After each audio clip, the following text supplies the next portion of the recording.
Egaa balayan meeshaalee kana gatiin duraatii fi gatiin ammaa garaagara akka ta'e isinillee hin beektanii hamma danda'ameen immoo tiyyoo jechuudha.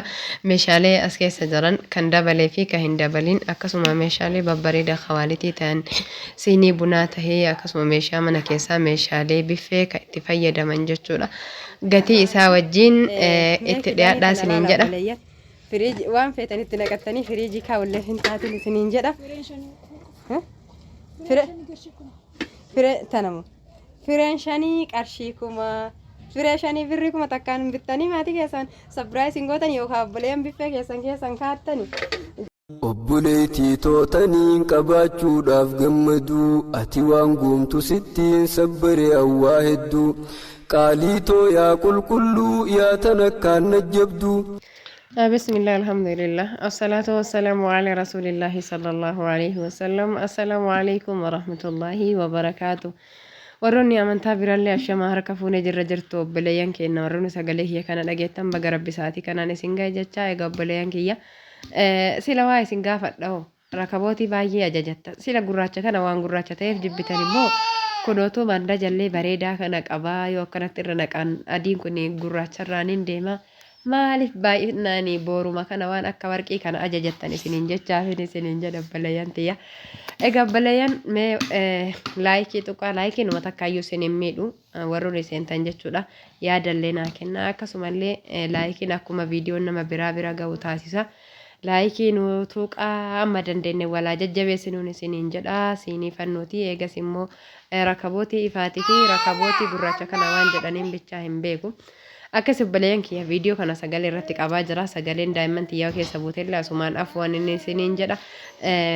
Saaniin abbaa lamaa kuni saanii baay'ee bareedadha. Akkasumallee saanii amma sesseenaa jira ka duraanii abbaa inti xiqqaataa garuu kun maashaallah baay'ee bareedadha isiniin jedha balayan kiyya. Meeshaalee kana warroonni meeshaa duraa asiin duraan ergitan haa keessaa laaltaniif isiniin jedha. Yoo sun hin jirre kama jiru godhanii miti burcuqqoon illee bifa kanaan babbareedee tottolee dhufeen isiniin jedha. Wanni marruu akka duraanii irra fooyyahee dhufa malee inni hir'atu garuu yookaan wantoonni tokko hir'atanii dhufuu danda'a garuu ani haga argetti meeshaaleen baay'ee fooyya'anii babbareedanii dhufan jechuudha. Gatiin isaaniillee gatii bareedaa gatii duraati irraa uumaa hagamuu hin fagaanne. Kuma sadiif dhibba lama kuma sadiif dhibba sadii dhibba afur akkasiin jiraniin isiniin jedha ilaaga kuma sadiititti jiran joogii fi burcuqqoon kun jechuudha. Akkasii qulfillee warri manatti bitatu barbaadan asumaan bitadhaan isiniin jechuu fedheeti. Eegas maankaa fannooti. Burcuqqoon tuni jechuudha obboleen teessillee gatii bareedan jirti 1500 1600 akkanaan hin jirtin isiniin jedha. Agimmash darzaanii inna akkasii. Maashinni kun immoo obboleeyyan kiyyaa 1700 jira yeroo ammaa kanatti jechuudha. Warroonni har'aabur keessatti ajajattan argachuu dandeettaniin isiniin jedha. Viidiyoo kana amma sagalee irratti qabu dura manni kun mana obboleettii tiyyaati jechuudha. Meeshaalee obboleettii tiyyaa waraabee gatii isirrallee hin dhageettaniin isiniin jedha. Inni kun immoo 5,000 maxxara bishaanii kana har'aaburitti yookaan ajajattan ta'e 5,000 argachuu hin dandeettaniin isiniin jedha. Gabaarratti 5,000 fi wayii jechuudha. Ilaa haga 6,000tti jira. Inna akkasii gatii madaalawaadhaan isinitti himaa jira jechuudha meeshaalee kana. Joogiiwwan kana keessaa joogiin ka dhibbaallee hin jira akira jechuu ka 300 jira ka 500 jira. Joogii babbareeda jechuudha ka 150 jira.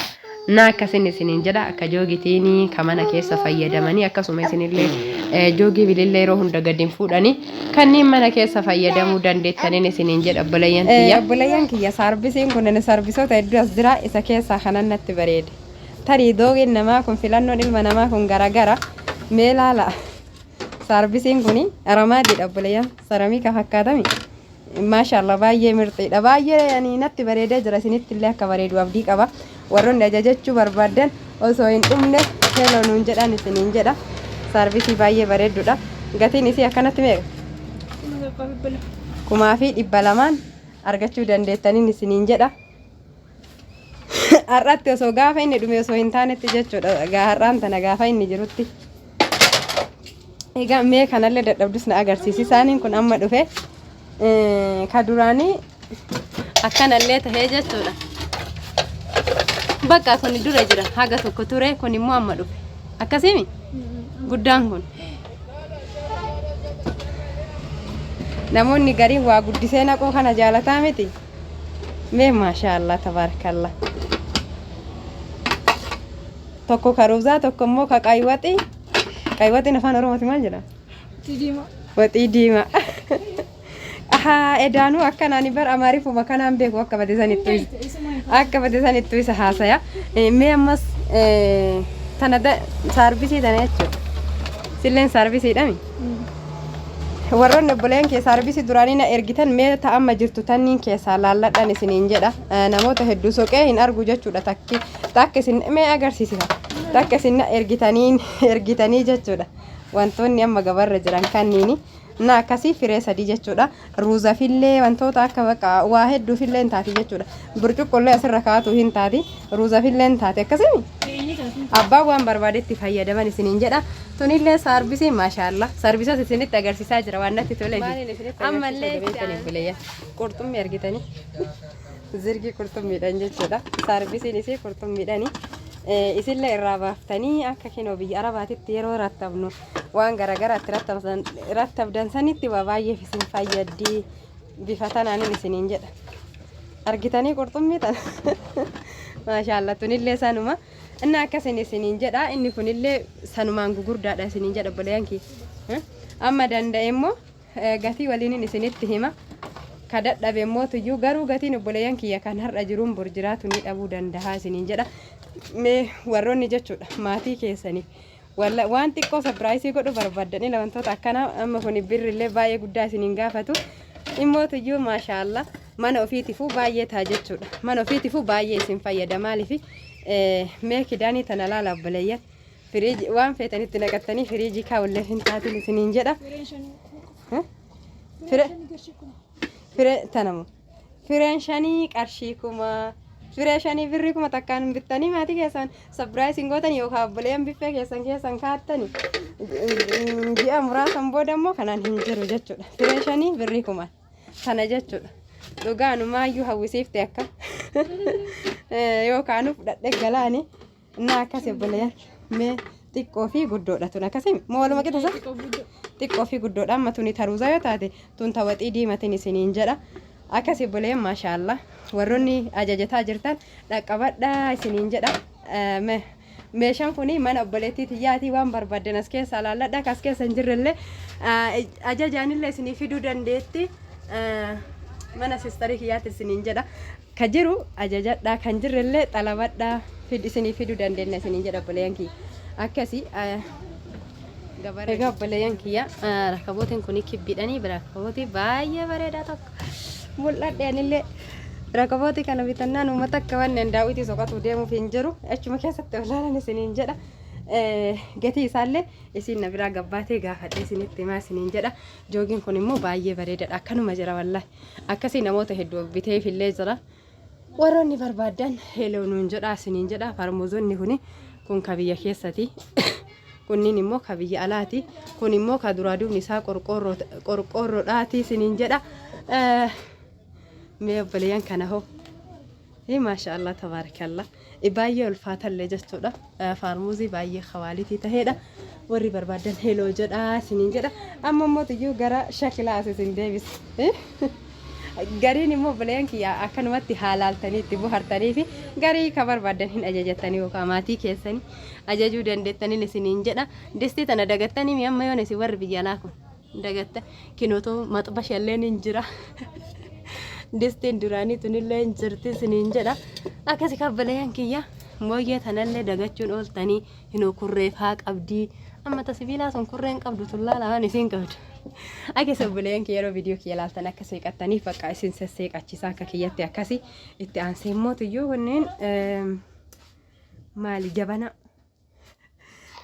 egaa obboleeyyan kiyya jabanaadhaan kunniin ka jalaa kuni gaxariidha ka gara gubbarraa immoo tuyyuu Addis Ababaadha jedhaniin isiniin jedha maashaallah baay'ee babbareedan isiniin jedha ajajatullee baattan injiraa beekunuu wanni duraan hin banne jechuun iyyuu waan tokko inni akkasiin isiniin jedha istoofiiwwanii fi kanneen silaa hin beekne as keessa alaaltaniif isiniin jedha Egaa buleen kiyya warroonni jalqabarraa ilaa gammaatitti nafaana turtan laayikii tuqaa akkasuma yaada keessanillee fedha keessaniin nu kennan isiniin jedha ammuma dandeenye wal haa guddifnu wal malee maal qabnan isiniin jedha buleeyyan na akkasi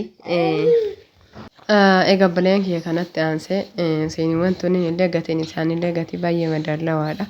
Gatii baay'ee bareedduudha isiniin jedha 2400 akkasiin jirtan isiniin jedha tanneen isiniin jedha jira tajaajila tana buleeyyan kiyya adii tana yaadadhu gatiisi akkasii godoo balsahanidha wanni yeroo ammaa kana baay'ee takka fagaatee buleeyyan warroonni ajajatu irraa qabdan osoo kana caalaa hin fagaanne inuma gaddeebi'a jennee osoo eeynu buleeyyan kiyya dhugaa rabbiitti fagaataa jira bismillah.